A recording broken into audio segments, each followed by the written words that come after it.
इसका 100 मीटर, है ना, ये 100 मीटर रेंज था। बॉम्ब आपका गिरा, यहाँ से बॉम्ब जो था इसमें हेवी पार्टिकल यहीं की यहीं गिर गया था, है ना, हाईएस्ट पॉइंट पे गिरा था। हाईएस्ट पॉइंट पे आपको पता है कि इधर का हिस्सा कितना होगा 50, तो इधर का भी कितना होगा 50, इसमें कोई कन्फ्यूजन है कि नहीं? ठीक है, ये आपका हाईएस्ट वाला पार्टिकल है, मतलब जिसका मास ज़्यादा है। अब एक्चुअली में ये जो जा रहा था, है ना, वो ऐसा कुछ जाके गिरा होगा। ये लोएस्ट वाला पार्टिकल है ना, ये कैसा पार्टिकल है जिसका मास क्या है, कम है, ठीक है, और ये सेंटर ऑफ मास का पाथ है। यहाँ पर क्या रहेगा आपका सेंटर ऑफ मास, ठीक है। अब चूंकि सारी कंडीशन पहले और अभी बाद वाली क्या है, सेम है, पहले भी वही फोर्सेस थे, अभी भी वही फोर्सेस है, तो सेंटर ऑफ मास का पाथ नहीं बदलेगा। पहले भी ग्रेविटेशन फोर्स था और फटने के बाद भी ग्रेविटेशन फोर्स, मतलब जो हम बात कर रहे थे उसमें एक चीज़ और ऐड करूंगा कि पहले वाले फोर्स और बाद वाले फोर्स में कुछ चेंजेस नहीं है, इंटरनल फोर्सेस आपस में एक दूसरे को कैंसिल कर लेते हैं, ठीक है। तो अब यहाँ पर आपको क्या निकालना था, DXL निकालना था, ठीक है। तो फिर तो सब कुछ दे रखा है, आपको निकाल लो। अब तो ये 50 भी पता चल गया। DXL कितना होता था, यहाँ से यहाँ तक का, इस पॉइंट को क्या बोलते थे कि ये कितना शिफ्ट होगा, ये DX2 था, है ना, DX1 50, DX1 कितना है 50 हो गया, DX2 फाइंड करना है, ठीक है। मास दे रखा है,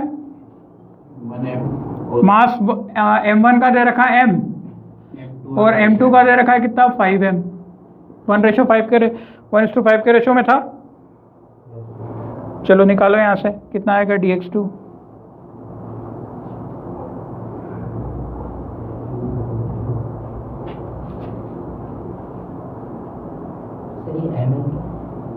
वन रेशो 5 में था ना, M1:M2 का मास 1:5। M मतलब मान लेते हैं कि इसका 1M है और इसका 2M, 1x तो लोअर, ये लाइटर वेट और ये हेवी वेट वाला पार्टिकल तो सीधे ही नीचे गिर गया था, रेस्ट पर आया था। क्वेश्चन पढ़ लिया कि नहीं? चलो निकालो कितना आ रहा है,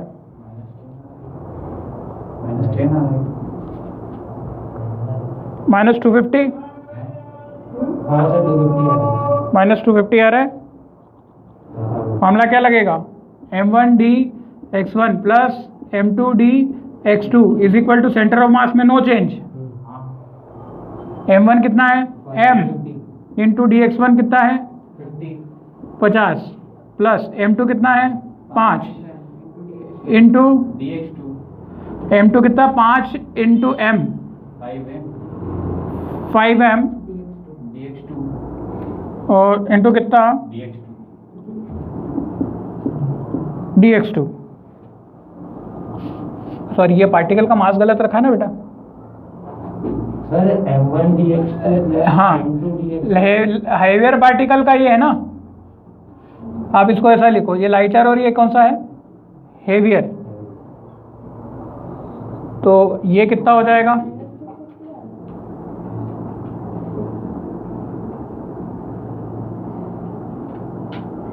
हमारा इक्वेशन क्या बनेगा, DXL upon DXH is equal to -MH upon ML, ऐसा रहता है। जो हैवी मास रहता है उसका डिस्टेंस इधर रहता है और लाइटर मास का इधर रहता है, याद है? या फिर इसको MH और DXH, ML और DXL ऐसा कर लो। DXL कितना है, DXL तो निकालना है, DXL अपॉन में हैवी मास का DX कितना है 50, ठीक है, इज इक्वल टू माइनस का लगा हैवी का मास कितना है 5M अपॉन लाइटर का मास कितना है M से M कैंसल, ये 50 उधर गया, तो DXL इज इक्वल टू कितना आ जाएगा माइनस का 250 मीटर आया, ठीक है।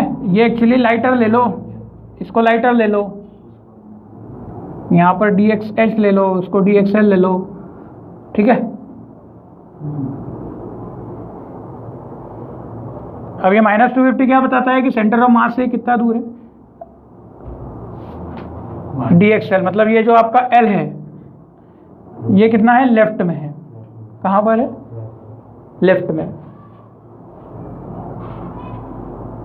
तो यहाँ से यहाँ तक का दूरी मतलब इसके रिस्पेक्ट में ये लेफ्ट में है 250।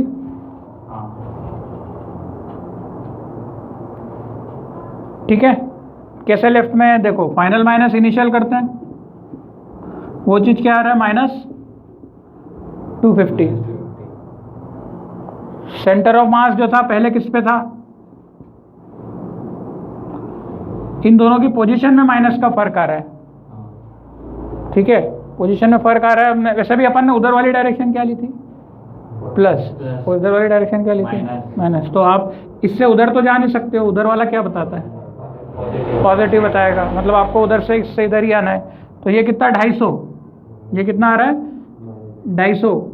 मतलब यहाँ से सेंटर ऑफ मास इसका 250 दूर है, और यहाँ से सेंटर ऑफ मास कितना दूर है? 50। 50 और 250 टोटल हेवियर और लाइटर के बीच में दूरी कितनी? 300 मीटर। आया?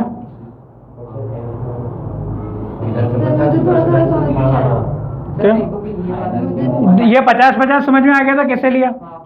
क्योंकि ये टोटल दूरी ये बीच में से फटा, 100 का आधा 50 और 100 का आधा उधर 50। तो सेंटर ऑफ मास से आपको पता चल गया कि इसका दूरी 50 है, उसका निकालना है। आपने हेवियर मास को इधर ले लिया और लाइटर मास तो आपको पता है कि थोड़ा उधर ही जाएगा, है ना? थोड़ा अंदाजे से तो आपने इसको उधर ले लिया था।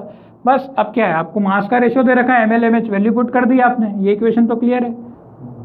तो आया कितना? -250। अब 250 माइनस का क्या बताता है कि जो सेंटर ऑफ मास ये आपका L से किधर जाना है? आपको माइनस की तरफ, 250 की तरफ जाना है। ठीक, तो 250 और ये 50 कितना हो गया? 300। ठीक है, अब कुछ क्वेश्चन जो है सेंटर ऑफ मास के, ये वाले क्वेश्चन जो मुझे बताने थे वो तो मैंने बता दिए। कुछ चीज़ें जैसे एक दो टाइप के इसमें भी आती है, जैसे लिखो एक क्वेश्चन अगला, इसको हो गया है, रब कर दें। अब यहाँ पर क्या दिया है? जैसे एक क्वेश्चन दिया है, find centre of mass of a uniform square plate whose portion is removed with respect to axis as shown. इसका कुछ पोर्शन क्या है? रिमूव कर दिया गया है। ठीक है, मास वगैरह नहीं दिया है, मास नहीं दिया है। अब ये मतलब आपका पहले ये स्क्वायर प्लेट था, पहले कैसा था? ऐसा था। बाद में कुछ पोर्शन को क्या कर दिया है? यहाँ से कट कर दिया और प्लेट कैसी हो गई है? इस तरीके से हो गई। तो आपको बताना है कि अब नया सेंटर ऑफ मास किधर है, मतलब अल्टीमेटली इसी का ही सेंटर ऑफ मास बताना है कि इसका सेंटर ऑफ मास कैसा है। क्लियर है? तो कुछ एरिया इसमें क्या इस टाइप का क्वेश्चन आए तो आप क्या करना कि पहले मान लेना कि जब प्लेट ऐसी थी इसका एरिया कितना होगा? A1। सेंटर ऑफ मास इसका सेंटर पे होगा, उसको क्या अज्यूम कर लेना? ये कितने पे था? 0,0 पे था। ठीक है, आ रही बात समझ में? अच्छा, अगर ये ओरिजिन है तो ये वाले पॉइंट कितने होंगे? अच्छा, उसने जो स्क्वायर काटा है वो कितने साइज का काटा है? A, मतलब स्क्वायर में से स्क्वायर काट दिया है। इसका साइज A है तो इसका भी A है, और इसका भी कितना होगा? A, और इसका भी कितना होगा? चारों का साइड कितना होगा? बराबर होगा। इतना पार्ट उसने उड़ा दिया है। चलो, A1 इज इक्वल टू कितना होगा? फॉर्मूला लगेगा ये वाला। A1 इज इक्वल टू कितना होगा? 4A²। A2 is equal to कितना होगा? A²। इसमें कोई दिक्कत है? लेंथ इंटू लेंथ होता है, 2A इंटू 2A 4A², और A2 कितना हो गया? A into A² A1 A2 मिल गया। अच्छा, अब यहाँ पे एक पॉइंट ये रहा आपका 0,0। ठीक है, और दूसरा जो है इसका पॉइंट क्या निकलेगा आपका?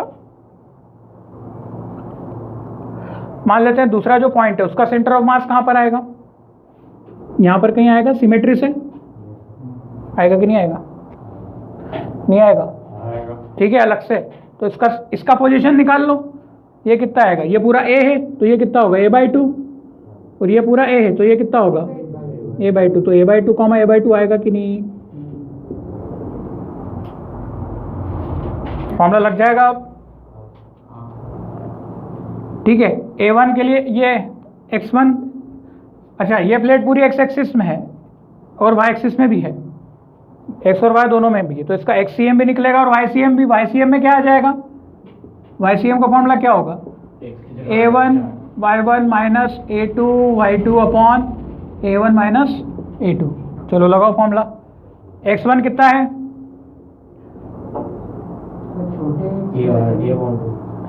x1 0, x2 A/2 है ना।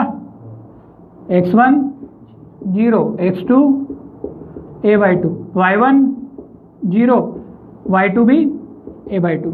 क्लियर है कि नहीं क्लियर है? फॉर्मूला लग जाएगा। बताओ कितना आएगा सब पुट कर कुरा के। XCM कितना आएगा और YCM कितना आएगा?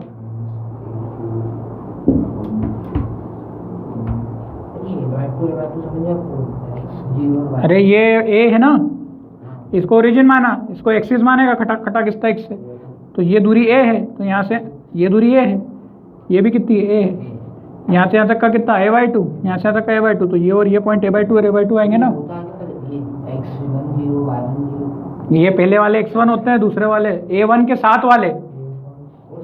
एरिया A1 का सेंटर ऑफ मास का x1 बनेगा। ये उल्टा सिल्टा मत लेना। आधी बात समझ में कि नहीं? -A/6। मेरा वो आ रहा है माइनस तो तुम लेते ही नहीं हो।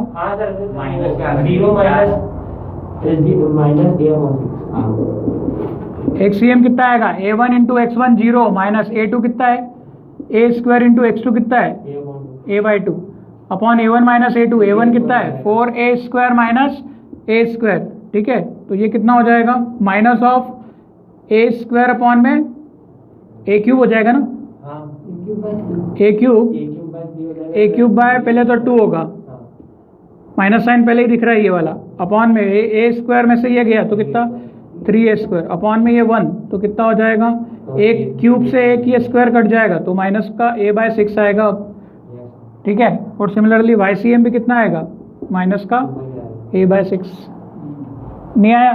जोड़ घटाव करते हैं बस। ये तो क्या है, सिंपल कैलकुलेशन है। -A/6 और -A/6 किधर आएगा? अगर ये ओरिजिन है ना, तो थर्ड क्वाड्रेंट में आएगा कहीं। मतलब कहीं लगभग ये अंदाजे से ले ले, A का छठा पार्ट कुछ। ठीक है, क्वेश्चन एक और क्लियर हुआ, एक और कॉन्सेप्ट क्लियर हुआ। कॉन्सेप्ट पे कॉन्सेप्ट आ रहे हैं और कुछ भी नहीं है। अरे -A/6 कटने के बाद वहाँ पे पॉइंट कैसे हुआ? कहाँ पे? -A/6 ये तो आएगा माइनस का क्वाड्रेंट के हिसाब से। -A/6 -A/6 कहाँ पे आएगा? ये पूरा है आपका ये 0,0। ठीक है, यहाँ से यहाँ तक का A है, यहाँ से यहाँ तक का A है, -A/6 ये छोटा सा तो यही तो आएगा। कुछ भी ले सकते। कुछ भी क्यों, ये A और दिया तो है। अरे ऐसा करके नहीं। देखो ये 2A था तो यहाँ से यहाँ तक का A होगा और इधर से इधर का कितना होगा? A। उधर का A और इधर का A, और सिमिलरली ये 2A था, इधर का A और इधर का A, उसके रिस्पेक्ट में -A/6। ठीक है, अब A आपको कुछ भी दे सकते हैं। नेक्स्ट क्वेश्चन लिखो।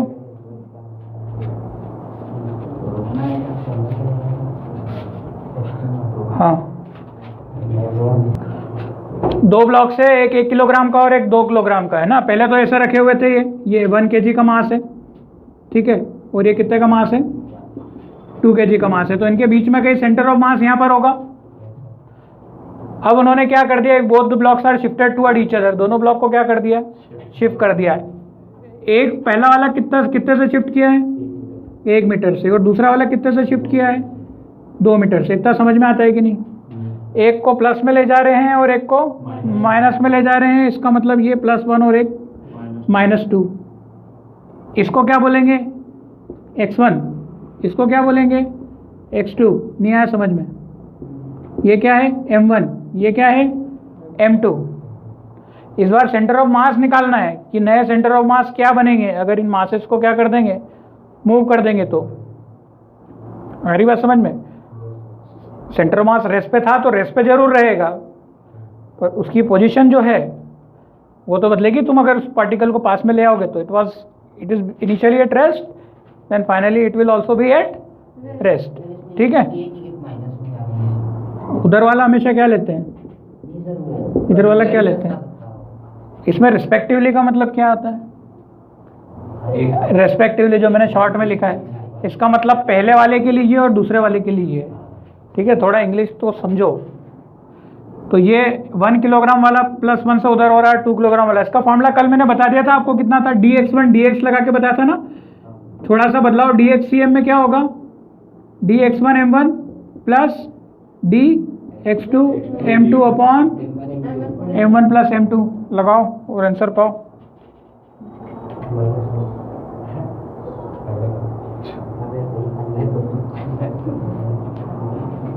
समझ में आ गया? बदलाव है ना, छोटा सा डिस्प्लेसमेंट कितने से बदला? m1 कितना? 1 इंटू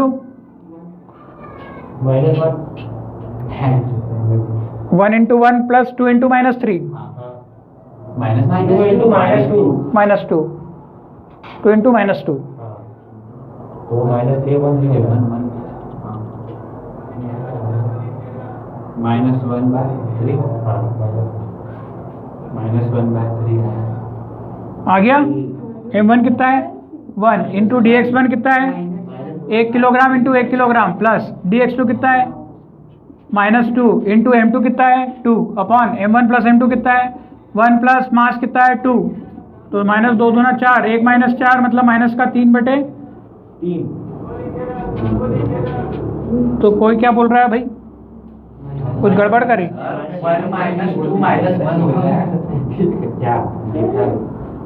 क्या तुमने क्या 1 में से -2 कर दिया पहले? -3/3 आएगा तो -2 into 2 4 होगा।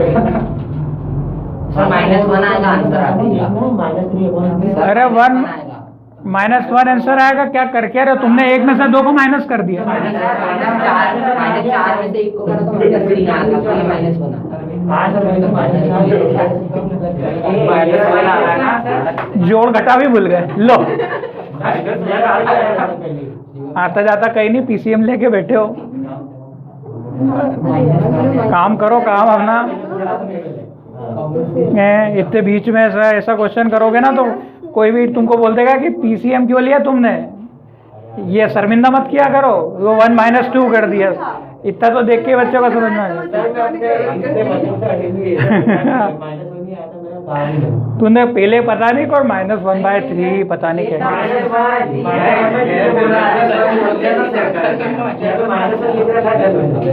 चलो ठीक है। अब क्या होगा? इसका मतलब ये है कि जो सेंटर ऑफ मास यहाँ पर था पहले, उससे कितना शिफ्ट में होगा? -1 शिफ्ट होगा। तो आपको केवल शिफ्ट निकालना था सेंटर ऑफ मास में। क्या? हाँ, मीटर लगाना पड़ेगा। मीटर लगा दो। सेंटर ऑफ मास ये तो यूनिट है, आपको पता ही है। अब डिस्टेंस की यूनिट आपको मीटर है। चलो, अब नेक्स्ट क्वेश्चन है 2 block of 1 kg and 2 kg are moving with 2 blocks 1 kg and moving with. अब ये वेलोसिटी का क्वेश्चन है। 2 blocks 1 kg and 2 kg are moving with 1 metre second and 2 metre second are moving with 1 metre per second and 2 metre per second. अच्छा, -1 का मतलब समझ में आ गया। तो सेंटर ऑफ मास कहाँ शिफ्ट होगा? लेफ्ट में शिफ्ट होगा, है ना। पुराने के कंपैरिजन में कहाँ शिफ्ट होगा? लेफ्ट में शिफ्ट होगा। ठीक है, उनके बीच की दूरी पहले दे ही नहीं रखी थी, तो आपको पता ही नहीं कि पहला वाला सेंटर मास कहाँ है। अगर पहला सेंटर मास नहीं पता है तो कितना कहाँ होगा वो भी नहीं पता रहेगा। पर ये जरूर पता रहेगा कि पहले जो भी होगा उससे -1 कदम लेफ्ट में जरूर रह जाएगा। अगर और डिटेल देता तो आप लोकेशन भी बता लेते। 1 मीटर सेकंड और 2 मीटर पर सेकंड की रफ्तार से सेम डायरेक्शन में जा रहे हैं। 2 block 1 kilogram and 2 kilogram moving with 1 metre second and 2 metre second in same direction in same direction. Find velocity of center of mass. Find velocity of center of mass. फिर इसी में question है, if velocity of 2 kg mass is reversed, what will be the velocity of VCM? मैंने VCM लिख दिया, आपको formula भी पहले बता चुका हूँ। ठीक है, चलो कैसे करेंगे। अगर दो ब्लॉक है, एक ब्लॉक का मास 1 किलोग्राम है, दूसरे ब्लॉक का मास 2 किलोग्राम है, इनको आप कितनी रफ्तार से मूव कर रहे हो, पहले वाले को 1 मीटर पर सेकंड से और दूसरे वाले को 2 मीटर पर सेकंड से। ठीक है, आप किस डायरेक्शन में मूव कर रहे हो, सेम डायरेक्शन। सेम डायरेक्शन, या तो दोनों माइनस ले लो या दोनों क्या ले लो, प्लस ले लो। ठीक है, ये एक है 1 kg का और दूसरा कितना है 2 kg का है। आप इसको इधर ले जा रहे हो कितनी स्पीड से, 1 मीटर पर सेकंड से उधर ले जा रहे हो इसलिए पॉजिटिव, इसको भी उधर ले जा रहे हो कितनी स्पीड से, 2 मीटर पर सेकंड से उधर ले जा रहे हो मतलब पॉजिटिव, क्योंकि वेलोसिटी एक वेक्टर क्वांटिटी है। आपको निकालना है VCM, पहला केस, ये केस नंबर 2 है और ये केस नंबर 1 है। VCM इज इक्वल टू क्या होता है, m1v1 plus m2v2 upon m1 plus m2। ठीक है, निकाल लो। m1 कितना है 1 इंटू 1 प्लस 2 इंटू 2 अपॉन में m1 प्लस m2 मतलब 3, 2 2 सा 4 और एक 5/3, इसमें देखने की जरूरत नहीं पड़ना चाहिए। ठीक है, आपका आना चाहिए क्वेश्चन का आंसर। दूसरा है if 2 kilogram mass is reverse, नहीं आया। हाँ, 2 किलोग्राम मास की वेलोसिटी को रिवर्स कर दो, पहले वाले को मत छेड़ो, मतलब 1 किलोग्राम वाला तो ऐसे ही चल रहा है जैसा चल रहा था। ठीक है, परंतु 2 किलोग्राम मास वाले को क्या कर दिया आपने, अपोजिट डायरेक्शन में कर दिया, कितने से, -2 मीटर पर सेकंड से। तब आपका चेंज कितना होगा, आपका वेलोसिटी ऑफ सेंटर ऑफ मास कितना बन जाएगा, 1 इंटू 1 प्लस 2 इंटू -2 अपॉन 3, तो कितना हो जाएगा, -1 आएगा। कैसे क्या हुआ, उसने क्या क्वेश्चन पढ़ा आपने, if velocity of 2 kilogram mass is reverse, reverse का मतलब समझते हो, पीछे कर दिया है ना, आपने पलट दी डायरेक्शन को, तो 2 मीटर पहले इधर चल रहा था, आपने इसको बदल दिया है, वो तो ऐसे ही चल रहा है, उसमें कोई फर्क नहीं किया, तो आपका इस तरीके से आ जाएगा, ये भी -1 मीटर पर सेकंड। कोई समस्या, कोई परेशानी, कोई दिक्कत हो तो बोलो। वो लास्ट क्वेश्चन इसका हटा दे इसको। ठीक है, मतलब ये इस टाइप का क्वेश्चन जो है, बाकी फिर क्या है कि क्वेश्चन की तो कोई कमी है नहीं है, मैंने जो बनने चाहिए तुमसे उतने कर दिए, है ना। एक एरिया वाला भी बता दिया, कोई रिमूव पोर्शन का है तो वो दिमाग लगाना है आपको। ठीक है, रिमूव पोर्शन का, और फिर अपन ने बॉम्ब वाला भी देखा कि पार्टिकल वाला अगर टूट रहा है तो m1x1 प्लस m2x2, ये वाला कॉन्सेप्ट लगाना है आपको। स्क्वायर के अलावा कुछ भी दे देंगे, ट्रायंगल में से ट्रायंगल माइनस कर देंगे, हाँ, तो फिर उसका वो एक सर्कल में से सर्कल माइनस कर देंगे, बताओ नया एरिया कहाँ पे होगा। ठीक है, तो कुछ भी हो सकता है वो तो। 2 मासेस 2 किलोग्राम, पता नहीं कोई भी क्वेश्चन होगा, 2 kilogram and 3 kilogram are moving with velocity I minus 2j plus k and 2i plus j minus k respectively. Find VCM। आपको पता होना चाहिए कि वेलोसिटी कैसी क्वांटिटी है, वेक्टर क्वांटिटी है। तो एक्चुअली में जो फॉर्मूला है आपका VCM का, वो क्या बनता है, VCM का formula m1v1 plus m2v2 upon m1 plus m2, v1 और v2 के ऊपर क्या लगा दो, वेक्टर। इसके पहले अपने को ज़रूरत नहीं थी, अपन ने उसको ऐसे सॉल्व कर लिया था। तो वेक्टर फॉर्म में रख लो, m1 कितना है 2, उसका वेलोसिटी कितना है I माइनस 2j प्लस के, सॉल्व करके आंसर बताओ। m2 कितना है 3, उसका वेलोसिटी कितना है 2i प्लस j माइनस के अपॉन m1 प्लस m2 कितना है 3 और 2 5। चलो फटाफट से सॉल्व करो और मुझे आंसर बताओ कितना है।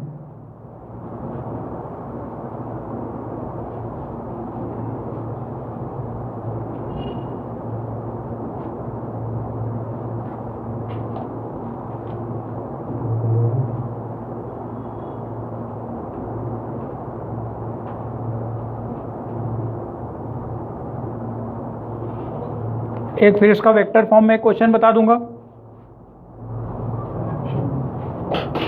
5 पाई माइनस जे माइनस के अपॉन क्या 5y क्या है? 7i माइनस जे माइनस के अपॉन 5 नाक मत कटवा देना मेरी अब 2 का मल्टीप्लाई सब में करोगे क्या है? 2i माइनस 4j इसमें भी पूछने की क्या जरूरत 3 2 6i plus 3j minus 3k upon में 5 आई वाले भाई भाई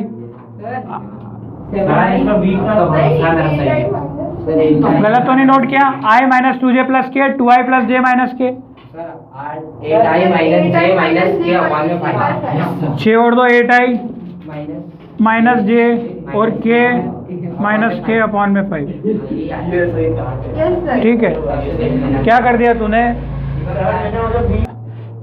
अब 1 किलोग्राम का जो मास है वो कैसा जा रहा है इस बार कितना एंगल बना रहा है 37 डिग्री का एंगल बना रहा है कितना 37 डिग्री का एंगल और कितनी स्पीड से चल रहा है 5 मीटर पर सेकंड से चल रहा है क्लियर और दूसरा है उसका भी मास कितना है 1 किलोग्राम और ये कितना एंगल इधर से बना रहा है 37 डिग्री का एंगल बना रहा है और 10 मीटर पर सेकंड पे ऐसा जा रहा है क्या समझ में आ रहा है क्वेश्चन क्लियर होगा फाइंड VCM क्या करना है आपको फाइंड करना है 1 kg दोनों 1 kg है 1 kg के मास है 37 डिग्री के एंगल बना रहे हैं एक एक्स एक्सिस से ऊपर 37 बना रहा है और एक एक्स एक्सिस से नीचे 37 डिग्री का ट्रायंगल बनाया था मैंने याद है 37 का ट्रायंगल हाँ है। हाँ सर वो कुछ 3 4 5 37 53 बताओ 37 का कितना था और 53 का कितना था ये 5 और ये तो 5 था 37 में ये तीनों की सारी ये 3 और ये 4 ये 3 और ये 4 ये 4 और ये 3 याद है तुमको हाँ इतना मतलब अभी हाइपोटेन्यूज को 3 बोल रही थी सर मैंने ऐसा बता वो दिया।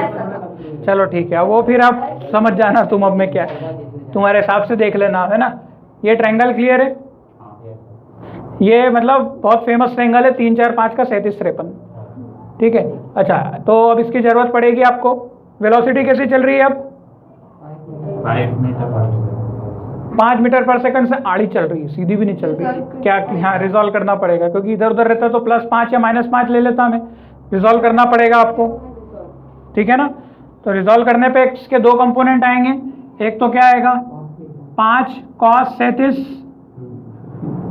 और इसका कितना आएगा 5 sin 37 नहीं आया होगा 5 cos 37 कितना है बताओ 37 में ये वाला ट्रायंगल लोगे cos क्या होता है बेस अपॉन हाइपोटेन्यूज बेस कितना है 3 अपॉन में 5 तो कितना बचेगा 25/3 ट्रायंगल ही गलत बनवा दी तुमने सर ये इसमें 4 और 3 होते ये 4 होता है यहाँ पे मुझे लग ही रहा था पहले हाँ कुछ तो याद नहीं है तुमको सर मैंने ऐसे ही बोला। अब ऐसे ही बोल दो नहीं सर नहीं सच में ऐसे ही बोला था। बेस अपॉन हाइपोटेन्यूज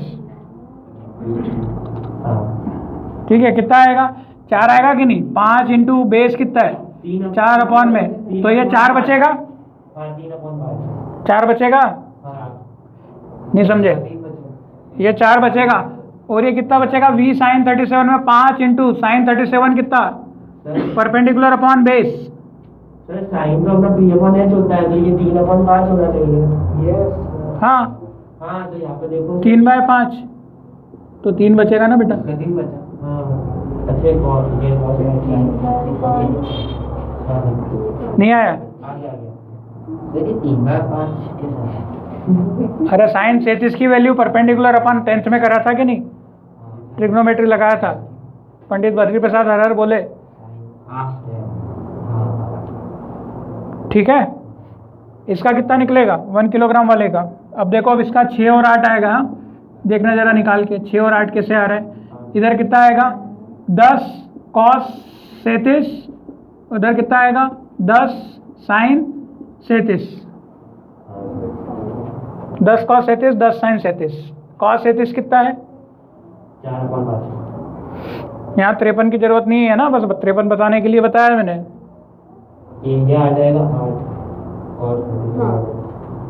और ये आ जाएगा 6। 6।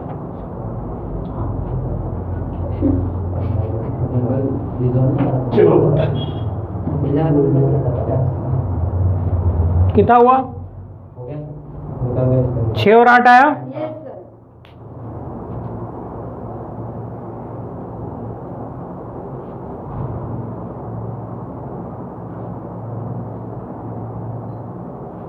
ठीक है, अब यहाँ पर दो वेलोसिटी है बेटा, एक x में और एक y में। तो यहाँ पर एक y सी एम निकलेगा, किसका? y centre of mass x का भी निकलेगा, और y मतलब velocity centre of mass x का भी निकलेगा, और वेलोसिटी सेंटर ऑफ मास किसका निकलेगा? y का निकलेगा। निकाल के बताओ। x में फॉर्मूला क्या लगेगा? m1 vx plus m2 vx upon m1 plus m2। इसका क्या लगेगा? m1 vy plus m2 vy upon m1 plus m2। Velocity 5 ही लेना। x की x वाली वेलोसिटी भैया, इसकी x वाली वेलोसिटी कितनी? 4। इसकी x वाली वेलोसिटी कितनी? 8। इसकी y वाली वेलोसिटी कितनी? -6। इसकी y वाली वेलोसिटी कितनी? 3। 3। नहीं आया? सर dx के लिए कितना हम क्या करेंगे? v1x1 मतलब ये 1x कर लो ना, ये 2x, ये 1y और ये 2y, ये दोनों सेम कर दिया मैंने। v2x में अपन 4 लेंगे या 3 लेंगे? v2x में कितना लेंगे बेटा? पहला मास कितना है? इसका x कितना है? 4। तो क्या बनेगा? 1 × 4। दूसरा मास 1 है, इसका x में कितना है? 8 अपॉन में m1 प्लस m2 कितना है? 1 + 1 6 आएगा कि जोड़ घटाव करके भी बताऊं? ये कितना मिलेगा? vx metre per second. ये मिलेगा आपको क्या? vx नेट vx, मतलब सॉरी नेट नहीं, vx किसका? सेंटर ऑफ मास का x वाला। सेंटर ऑफ मास का y वाला कितना? vx cm है, ये है ना जो अपना लिखा था vx cm। और ये कितना हो जाएगा?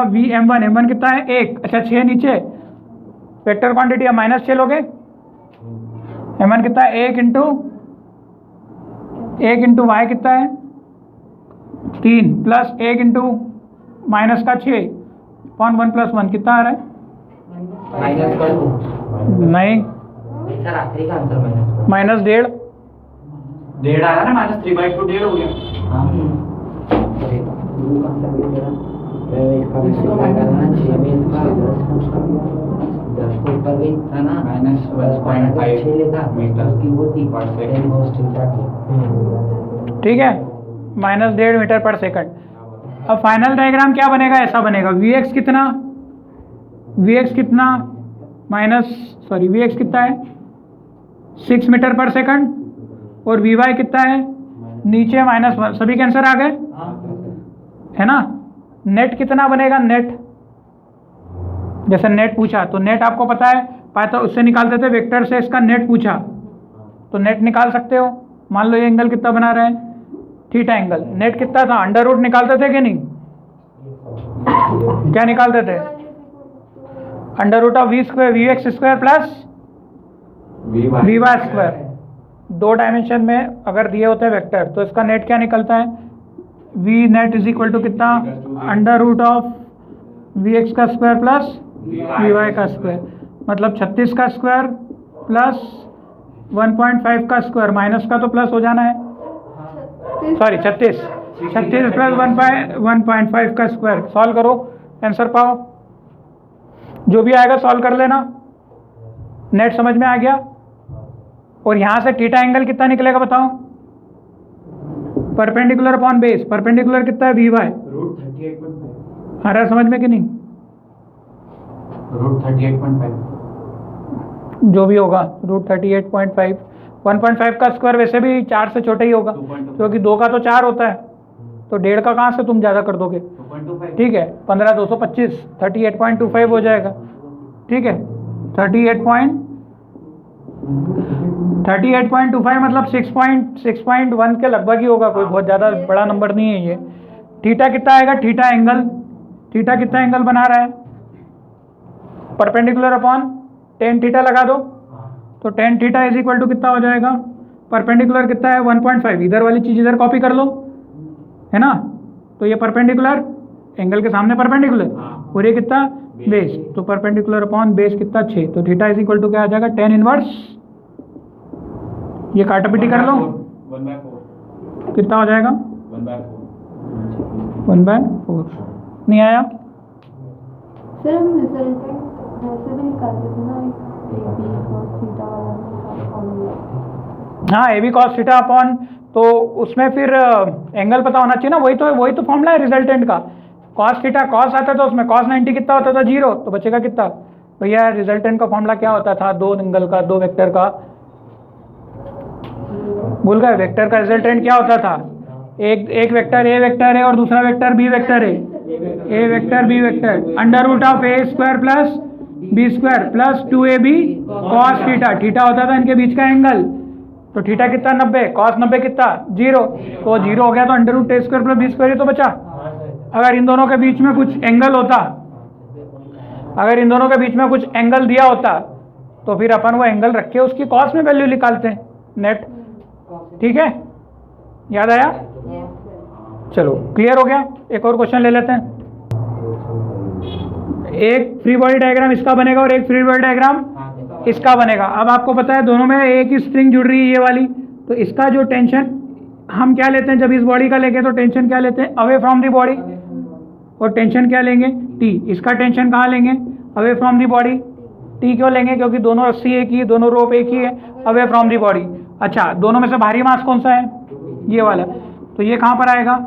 नीचे। और ये कहाँ पर जाएगा? ऊपर। आ रही बात समझ में?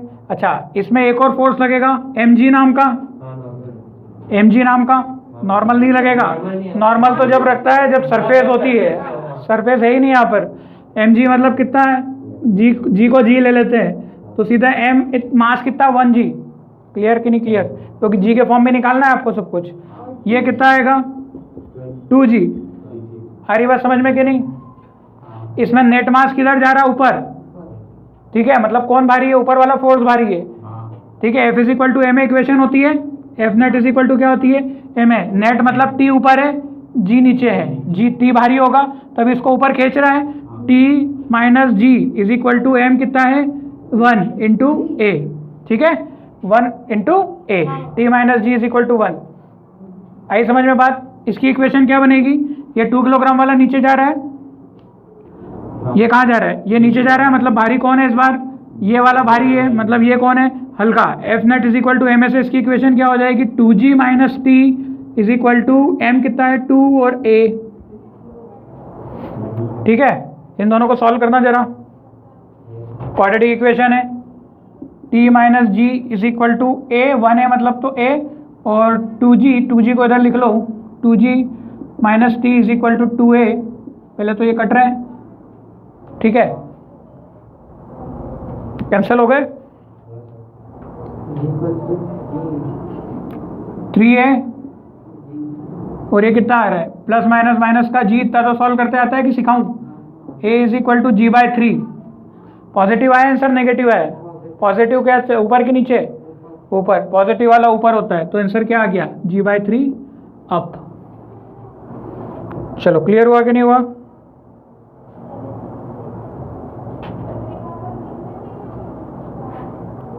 बोलो भाई, क्लियर हुआ कि नहीं हुआ?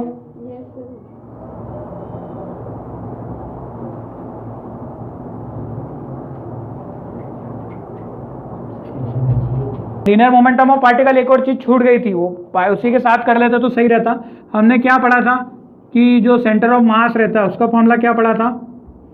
x is cm is equal to क्या निकाला था? m1 x1 plus m2 x2 plus जैसे जैसे करा था, जितने भी पार्टिकल हो सबका ले सकते हैं upon m1 plus m2 plus जितने भी पार्टिकल है सबको अपन यहाँ पे प्लस कर सकते थे। ठीक है, इसको अपन ने क्या नाम दिया था कि ये सब जुड़ के कितना हो जाता था? Capital M। और ये कैपिटल M जो था ये नीचे से उड़ के किधर आता था? इधर। ठीक है, अब फिर अपने ने इसको क्या किया था, डिफ्रेंशिएट किया था। डिफ्रेंशिएट किया था तो यहाँ डी बाई डी टी किया था, याद करो, यहाँ भी डी बाई डी टी किया था, ठीक है। अब इसी में सब कुछ कर रहा हूँ मैं, यहाँ भी मैंने डी बाई डी टी किया था। तो फिर ये इक्वेशन कितनी हो गई, D by D T mass into velocity of centre of mass is equal to कितना, m1v1 plus m2v2 dash dash dash. Clear. अब मास इंटू वेलोसिटी आपको पता है कितना होता है, m इंटू वी कितना होता है, मोमेंटम को p से संबोधित किया जाता है। तो p मतलब सेंटर ऑफ मास का मोमेंटम क्या हो जाएगा, ये p1 पहले पार्टिकल का मोमेंटम, ये दूसरे पार्टिकल का momentum, p1 plus p2 plus p3, ऐसे करते करते सारे पार्टिकल का मोमेंटम। क्या बात क्लियर हो रही है। तो ये मोमेंटम आपको, इज इट क्लियर। और अपन ने पढ़ा था Newton second law of motion, क्या था, F इज इक्वल टू क्या था, rate of change of momentum, याद है कि नहीं। F इज इक्वल टू क्या था, dp बाय dt, ठीक है। मतलब जो फोर्स लगता है उसी को ही क्या कहते हैं, rate of change of momentum कहते हैं। तो आप इसका क्या कर सकते हैं, यहाँ पर dp by dt is equal to F net हो जाएगा यहाँ पे। जैसे p का वैल्यू रखोगे, PCM क्या होगा, एफ नेट किसके बराबर हो जाएगा, D by D T of P centre of mass. Centre of मास की वैल्यू रखोगे कितनी, मास into velocity of centre of मास, तो m तो बाहर हो जाएगा, D by D T of क्या हो जाएगा, वेलोसिटी ऑफ सेंटर ऑफ मास। आया कि नहीं आया। और यहाँ से एफ नेट कितना हो जाएगा, m into acceleration of centre of मास, ठीक है। मतलब ये Newton second law of motion यही था, यही था Newton second law of motion. Momentum. Suppose that now the sum of particle of the sum of external forces acting on a system particle is 0। ये तो हम पढ़ चुके थे। और अगर एफ नेट 0 हो जाएगा तो क्या हो जाएगा, अगर यहाँ पर ये एफ नेट है, ये 0 होता है तो कितना हो जाएगा, dp बाई dt किसके बराबर है, 0 के बराबर है। मतलब यहाँ पर p क्या निकलेगा, ये 0 कब आएगा, जब p क्या होना चाहिए, कांस्टेंट, ठीक है। क्योंकि ये तो डिफरेंस होता है ना, टी बाई डी एक्स क्या होता है, डिफरेंस होता है। ऐसे भी डिफरेंशिएशन ऑफ कांस्टेंट क्या होता है, 0 होता है। या तो same value minus same value करके देख लो तो भी 0 मिलेगा, या डिफरेंशिएशन आपको 0 मिलेगा, ठीक है। तो linear moment of the system constant रहेगा जब नेट फोर्स सिस्टम पर एक्ट होने वाला कितना रहेगा, 0 रहेगा, ठीक है।